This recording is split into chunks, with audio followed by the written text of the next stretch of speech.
Pasar modal bisa memberi harapan, tapi juga pelajaran berharga bagi mereka yang baru memulai.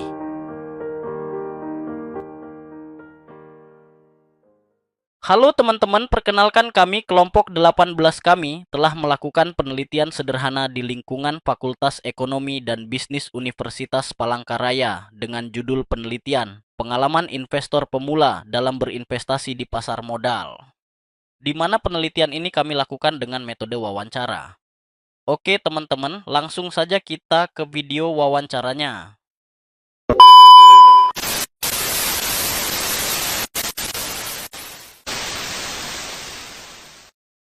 Oke, selamat siang kepada masnya. Sebelumnya terima kasih atas ketersediaannya sebagai narasumber dari kelompok kami. Boleh perkenalkan diri dari masnya? Oke, kenalin, nama aku Elvan. Aku dari jurusan akuntansi angkatan 22 Universitas Palangkaraya. Masnya? Ya, kalau saya nama saya Zaki, saya juga dari jurusan akuntansi angkatan 22 juga. Masnya sejak kapan mulai berinvestasi kalau boleh tahu? Oke, siapa dulu nih? Mas Elvan nih, Mas Elvan. Oke, aku dulu ya. Kalau aku mulai investasi itu pada angkatan 22 juga, pas awal masuk itu kan ada organisasi yang namanya KSPM. Pas aku masuk tuh awalnya iseng aja gitu, nggak tahu gitu apa arti investasi. Dan pas masuk diajarin lah itu terkait investasi. Awalnya kan nyoba-nyoba tuh investasi. Ternyata lumayan untung juga pas dipelajarin dan cukup menarik gitu kan, pakai yang simulasi, dan akhirnya nyoba pakai akun asli dan wow, cukup profitable buat saya ketika punya selisih uang yang nggak digunakan, lebih baik diinvestasikan di saham, contohnya yang ada di bursa Indonesia seperti itu. Untuk Mas Zaki? Nah, kalau saya pertama kali investasi itu sejak ada matkul pasar modal dan investasi pada semester 4, dimana kelompok saya ya Mas Elvan sendiri kelompok saya kan. Nah itu saya di situ pertama kali saya melakukan investasi gitu sih. Oke. Nah, apa yang membuat Mas Zaki dan Mas Elvan itu tertarik untuk mulai investasi? Yang membuat saya tertarik tentunya kan kita tahu dulu apa itu investasi. Awalnya nggak tertarik, cuma dikenalin aja karena masuk organisasi tadi, karena kelihatan keren aja gitu. Kalau di dunia ekonomi dan orientasinya kan suatu kekayaan yang bisa kita dapatkan. Dan pada saat saya mencoba investasi itu dapat untung, dan itulah yang membuat saya tertarik untuk mempelajari dalam terkait investasi.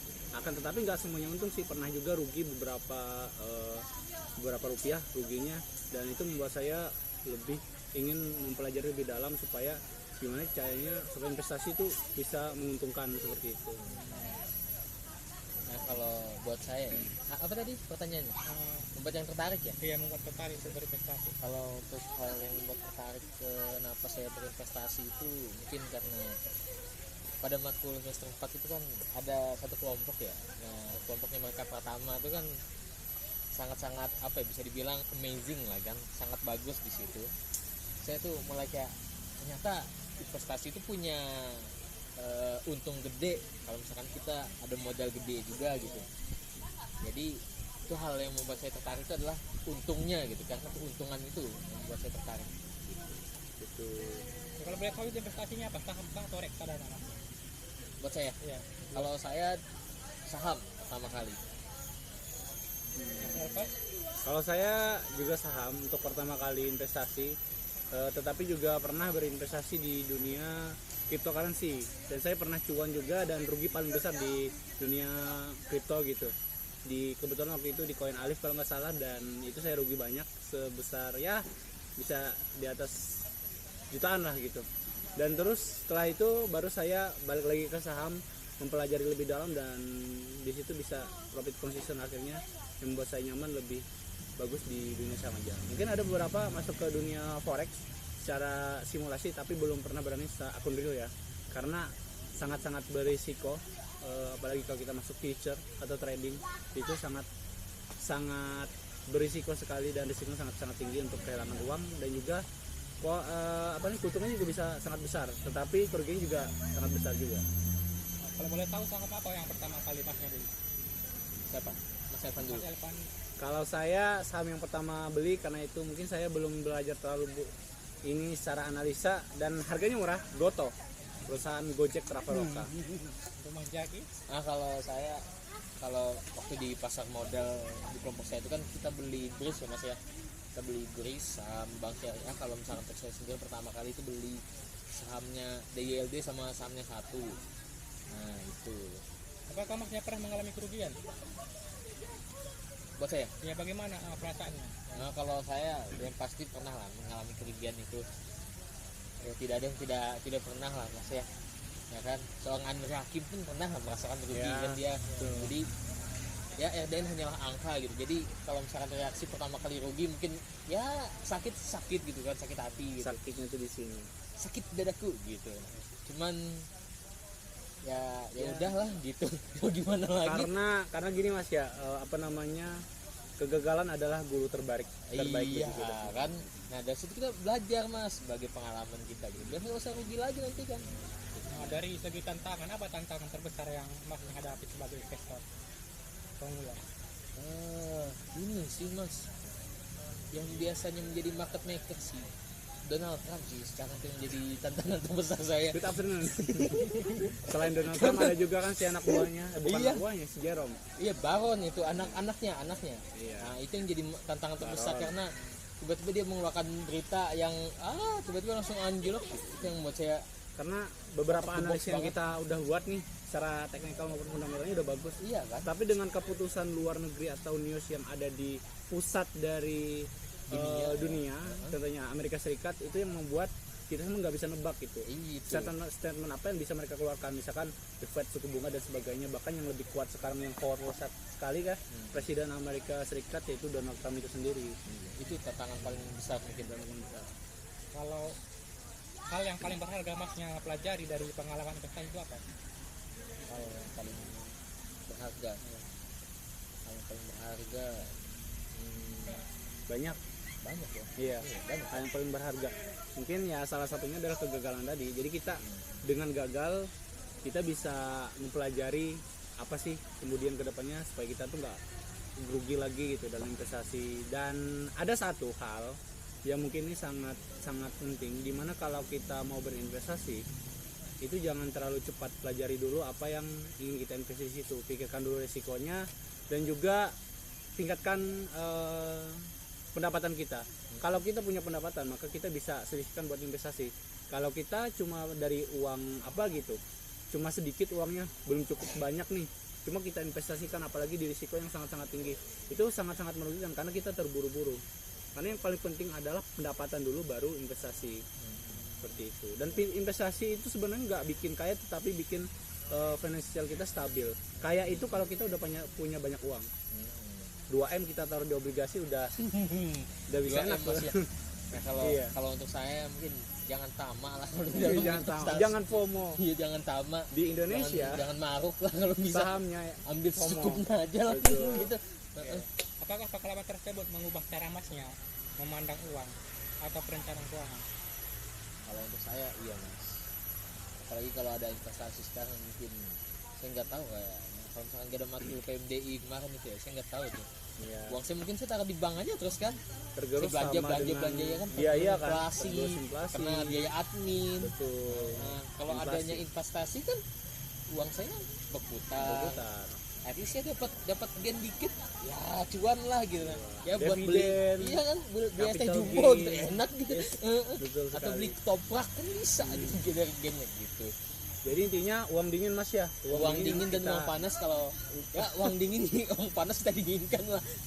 ya diinvestasikan seperti itu. Maksudnya adalah uang bekerja untuk kita, Iya. bukan kita bekerja untuk uang. Mungkin Betul. kita bekerja untuk uang untuk mendapatkan modal yang stabil, kemudian kita investasikan di pasar modal. Nah betul sekali mas.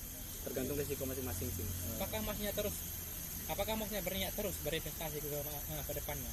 Iya pasti itu, dan akan diupdate lagi apa yang kira-kira saya ingin investasikan. Mungkin salah satunya adalah yang saya akan investasikan terus tanpa berakhir itu adalah edukasinya.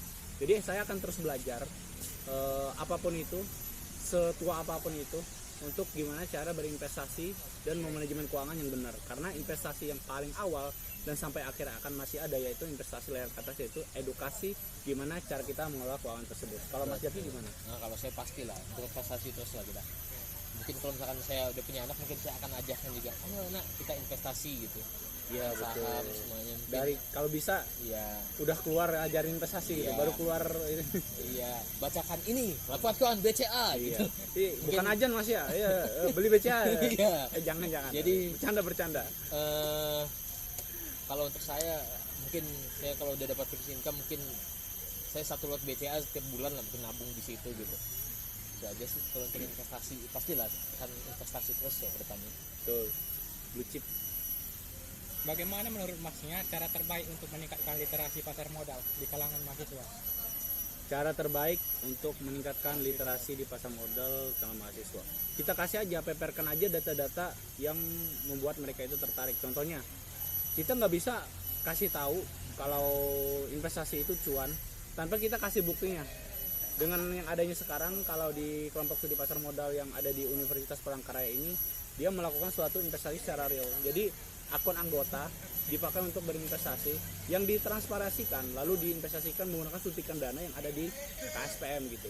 Jadi kita benar-benar menganalisa, dan jika analisa kita benar itu akan menjadi kebanggaan tersendiri gitu. Kalau itu tuh ini cuan loh. Kalian tahu nggak sih, kita jelaskan dengan bahasa sederhana, bahasanya mereka gimana investasi yang bagus. Bukan kita memaksa buat investasi, tapi kita nyadari mereka kalau investasi itu adalah jalan satu-satunya untuk menjadi kaya dan finansial yang stabil gitu. Jadi kita menyadarkan mereka bahwa ini tuh penting. Jadi kita nggak kayak ngemis, bukan sales. Seperti itu aja sih. Kalau Mas Jadi gimana, seperti apa? Apa tadi Mas pertanyaannya? Menurut Mas, cara terbaik untuk meningkatkan literasi pasar modal di Nah, kalangan? kalau cara terbaik meningkatkan literasi keuangan ya, di dunia sekarang, tonton aja Timothy Ronald Mas di YouTube, atau tonton aja Andre Hakim di YouTube, bilang aja gitu kan, tonton aja di situ-situ, pastilah akan meningkat. Karena kan Gen Z kan suka banget kan yang dengan hal-hal flexing, Betul. dengan Setuju. hal kayak wah bertabur dengan kita itu Gen Z Kayak suka banget. flexing. Jadi tonton aja Timothy Ronald. Dan saya kira semua Lebih itu hakim. sudah meningkat Mas ya. Kayak Iya. kita nggak perlu edukasi lagi, orang-orang udah tertarik sama pasar modal dengan adanya orang-orang yang di YouTube tadi, Timothy, Raymond Chan. Tapi mungkin ada beberapa yang bisa menghambat perkembangan literasi itu. Dosen yang ada di kampus jika mengajarkan literasi investasi secara yang kurang update, itu akan membuat orang kurang bersemangat dalam berinvestasi. Apalagi yang gaptek dan dikit-dikit scam. Mungkin kita perlu dalam memikirkan resikonya, tapi nggak semuanya itu scam kalau dipelajari benar-benar gitu. Seperti itu aja sih. Lebih ke orang-orang yang boomers tapi nggak ngerti apa yang ada di perkembangan di masa depan. Nah kan kalangan Gen Z kan juga meningkat Mas di pasar modal sekarang kan, pasar modal Menteri Keuangan dikuasai sama Gen Z. Gen Z kan semuanya. Nah itu dia. Iya. Itu. Oke, pertanyaan terakhir nih Mas, pesan apa terakhir. yang Masnya sampaikan kepada mahasiswa lain atau calon investor pemula? Mas Jaki deh dulu. Oh saya dulu ya. Iya. Kalau buat calon investor ya, aduh gimana ya? Saya bilang kalau buat calon investor yang pasti jangan terlalu utama lah. Kalau udah secukupnya ambil aja, jangan terlalu utama, takutnya turun.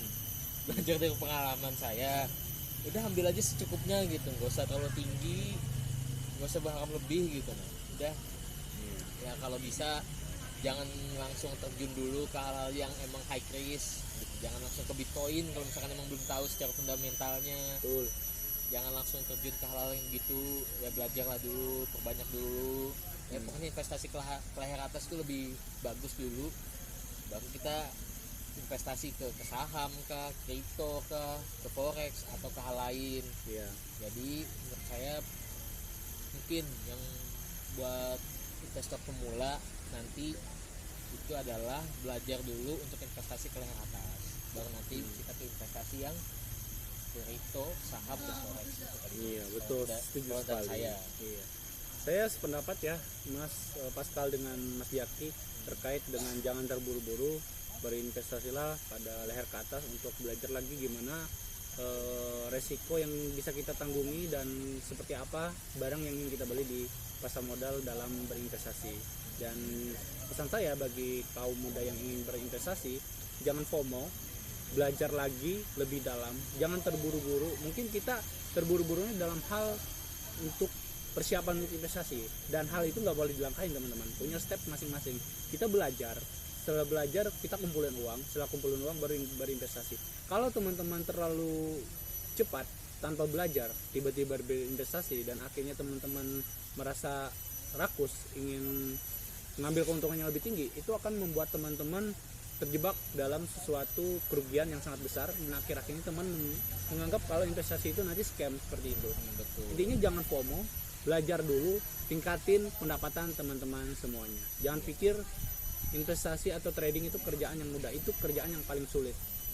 Itu kerjaan yang paling sulit dalam mendapatkan keuntungan. Jadi bagi teman-teman, kerja dulu banyak-banyak, usahakan hasil investasi teman-teman bisa ngegaji teman-teman semua dalam keuntungan sebulan.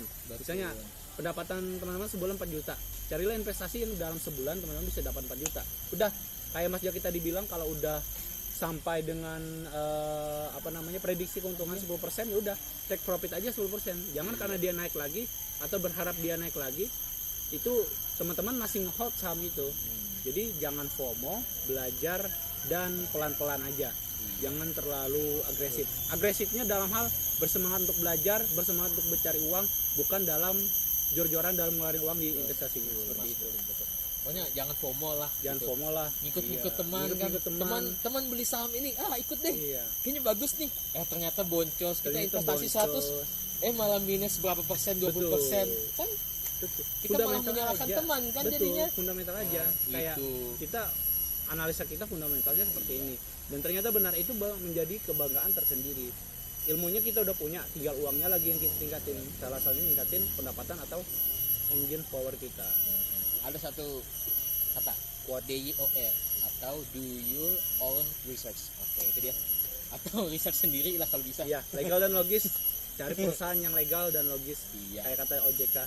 Dan jangan lupa berinvestasi pada saham yang berkelanjutan, seperti ya panas bumi dan sebagainya, karena itu bakal sangat-sangat berharga di masa depan. Betul. Seperti itu. Uang panas jangan didinginkan. Itu aja mungkin. Silakan.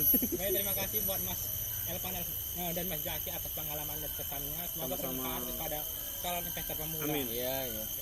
Pasti. Terima kasih. Ya, Ya. Mbak sama Mas Alfasar. Itu tadi video wawancaranya teman-teman. Terima kasih sudah mendengarkan sampai selesai. Dari wawancara dua narasumber tersebut, kami dapat beberapa temuan. 1. Motivasi berinvestasi yaitu karena keren dan mendapat keuntungan. 2. Tantangan awal dan kesalahan umum yang dihadapi selama berinvestasi seperti kerugian. 3. Edukasi keuangan dan komunitas terbukti menjadi faktor pendukung yang efektif dalam membantu investor pemula bertahan dan berkembang. 4. Terdapat pergeseran pola pikir dari mencari keuntungan cepat menjadi memahami investasi sebagai proses belajar jangka panjang. Temuan ini sejalan dengan teori perilaku keuangan, behavioral finance, yang menjelaskan bahwa keputusan investasi tidak hanya ditentukan oleh rasionalitas ekonomi, tetapi juga oleh faktor psikologis dan sosial. Investor pemula cenderung menunjukkan perilaku herding, ikut-ikutan, dan loss aversion, takut rugi, yang kemudian berkurang seiring peningkatan literasi dan pengalaman. Dengan demikian, penelitian ini menegaskan pentingnya pendekatan edukatif dan pendampingan bagi investor pemula, agar mereka tidak hanya terjebak pada euforia pasar, tetapi juga memahami prinsip dasar investasi yang sehat dan berkelanjutan.